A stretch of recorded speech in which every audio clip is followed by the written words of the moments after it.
आज हिंदी दिवस है, इसलिए सबसे पहले तो मैं आप सबको हिंदी दिवस की शुभकामनाएं देता हूं।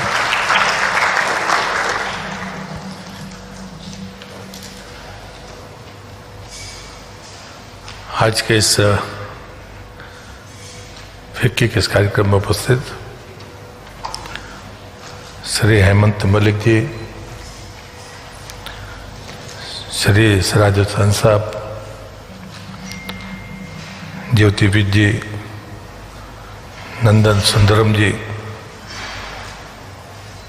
और भी अभी हम लोग जो सब बैठे थे उसमें बहुत सारे सीईओज और एमडीज यहाँ पर हैं और बड़ी मात्रा में नौजवान हमारे यहाँ पर दिख रहे हैं। मैं आप सबका इस एक अच्छे संवाद में और अच्छी चर्चा में खाद्य प्रसंस्करण मंत्री होने के नाते आप सबका इस कार्यक्रम में मैं स्वागत करता हूं और आपका धन्यवाद भी करता हूं।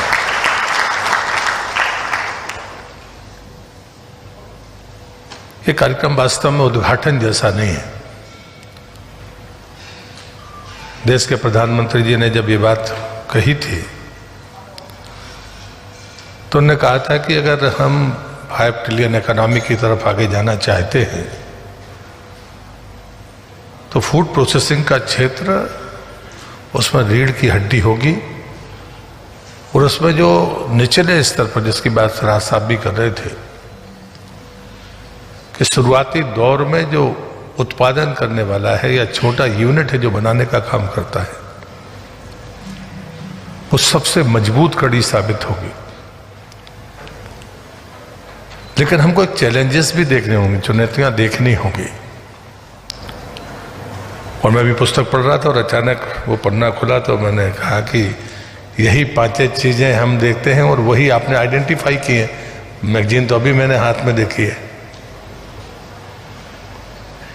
चीजें अलग से नहीं आएंगी, चीजें हमारे बीच से ही आएंगी। चुनौतियां अगर हमको पता है तो समाधान निकलेगा, इसमें कोई शंका नहीं होनी चाहिए।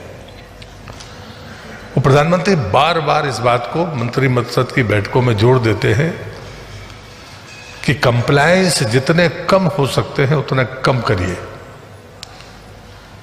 जरूरतमंद और गरीब आदमी को इस बात का एहसास हो कि सरकार है, लेकिन सामान्य व्यक्ति से लेकर उद्योगपति तक के दिमाग में होना चाहिए कि सरकार उसके सिर पर नहीं है तो ये देश तेजी के साथ आगे बढ़ेगा।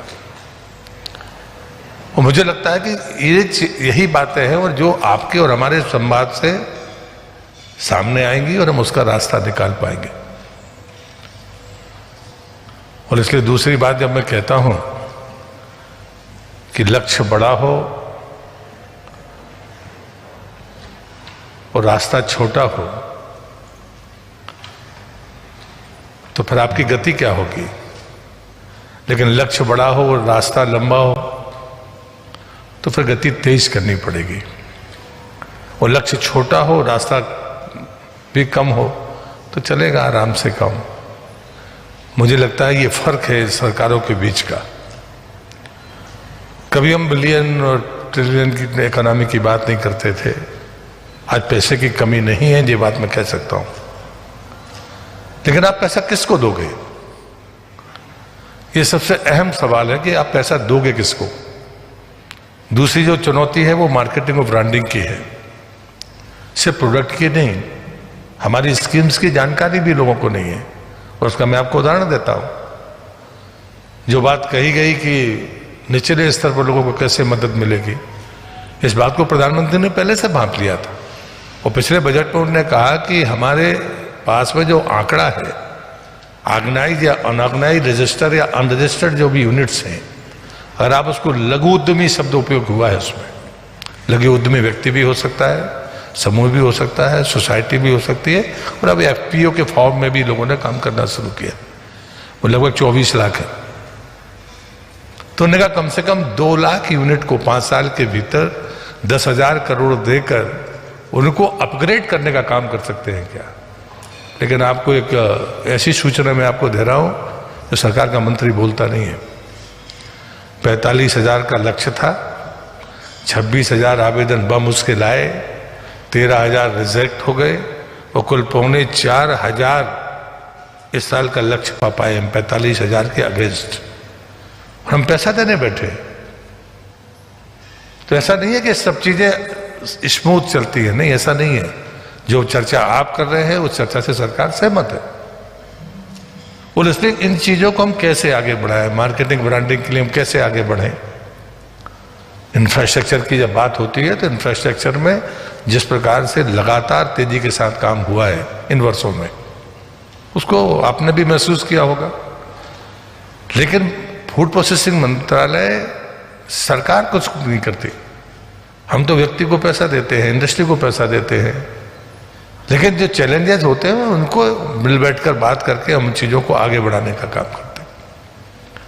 और इसलिए मुझे लगता है कि स्कीम्स को देखना और स्कीम्स में आने वाली जो भी चुनौतियां हैं, जो भी कठिनाइयां हैं, उनको समय पर एड्रेस करना, क्योंकि हमें एक्सपोर्ट बढ़ाना पड़ेगा। ये बात सच है। जब हम इतनी जगह पर जो बात राज साहब कह रहे थे, मैं भी मानता हूँ, मैं विशुद्ध रूप से किसान हूँ और पूरे इतने लंबे राजनीतिक जीवन में ग्रामीण विकास और एग्रीकल्चर के अलावा बाकी चीजें हमने देखी नहीं। और मैं मानता हूं कि उत्पादन जिस तेजी के साथ बढ़ा, उस उत्पादन को अगर आपने उसकी उम्र में इजाफा नहीं किया तो फिर कहीं कोई लाभ नहीं हो सकता। और इसका आंकड़ा है कि फलों और सब्जियों में आपके जो लॉसेज हैं, उत्पादन आपका है, लेकिन वो 4.58 से 15.8 तक है। दालों और अनाजों में भी स्थिति वही है। अपर साइड में जाकर जरूर वो 8.41 हो जाता है, लेकिन आप 15% चीजों का नुकसान होता है। ये आंकड़े हैं, वो इंडस्ट्री के आंकड़े हैं, वो सरकार के आंकड़े हैं। और इसलिए अगर उस किसी भी प्रोडक्ट की उम्र बढ़ेगी तो स्वाभाविक तरीके से उसका लाभ मिलेगा। अब एक और चैलेंज, अभी मैं बीच में जहां पर भी जाता हूं तो खाद्य प्रसंस्करण की प्रयोगशालाओं को मैं जरूर देखता हूं।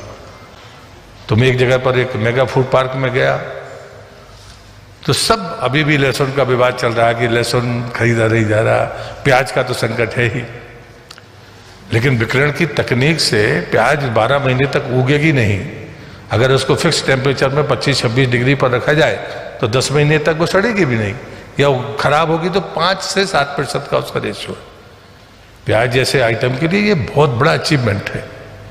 अभी मैं एक लैब में गया था तो उन्होंने कहा कि नहीं, हमने शो पर भी कर लिया, 4 महीने की उसकी लाइफ हो सकती है एक बार प्रोसेस करने के बाद, अगर कमर्शियली ये यूज करने की बात आएगी। लेकिन एक बड़ा चैलेंज इसमें है, वो शायद इंडस्ट्री के ध्यान में भी आया होगा कि जब कभी ये प्रोसेसिंग विकिरण की होती है पूरी, आम आदमी के दिमाग में है कि ये कहीं नुकसानदेह तो नहीं होगा। तो मैंने उनको श्री राम लैब, जो सबसे पुरानी लैब है, मैंने उनसे कहा कि आप हमको एक रिपोर्ट दीजिए, सरकार एडवाइजरी जारी करेगी। भरोसा तो आपको खड़ा करना पड़ेगा। और इसमें इंडस्ट्री और सरकार अलग अलग नहीं है, हमें मिलकर ही इन चीजों में आगे बढ़ना पड़ेगा, तब जाकर बात बनेगी। एक उदाहरण मैं देना चाहता हूं, जो बात सरा साहब ने कही है शायद उनके ध्यान में नहीं आया होगा। उस समय टॉप स्कीम चलती थी, उसके अलावा आप किसी दूसरी उसको पैसा नहीं दे सकते थे। लेकिन जब कोरोना के बीच में संकट पैदा हुआ और जब किसान रेल की बात आई तो हमने उसको टॉप को 22 में बदल दिया। और हमने कहा था कि यदि कोई भी सब्जी या फल इसमें ऐड करने की जरूरत पड़ेगी तो हम करेंगे। उसमें एक समुद्री उत्पाद झींगा भी था, लेकिन 21 फल और सब्जियां ही थी। हमने टॉप से उसको टोटल करके 22 की संख्या बढ़ाई। वो किसान रेल के माध्यम से वो लॉसेस को कम करने की कोशिश की। कोई नियम बनता है, कोई सर्कुलर निकलता है, तो वो कोई ब्रह्म वाक्य नहीं है। परिस्थितियों के साथ में तब्दीली करना हम दोनों की जिम्मेदारी है और हमें करना पड़ेगा।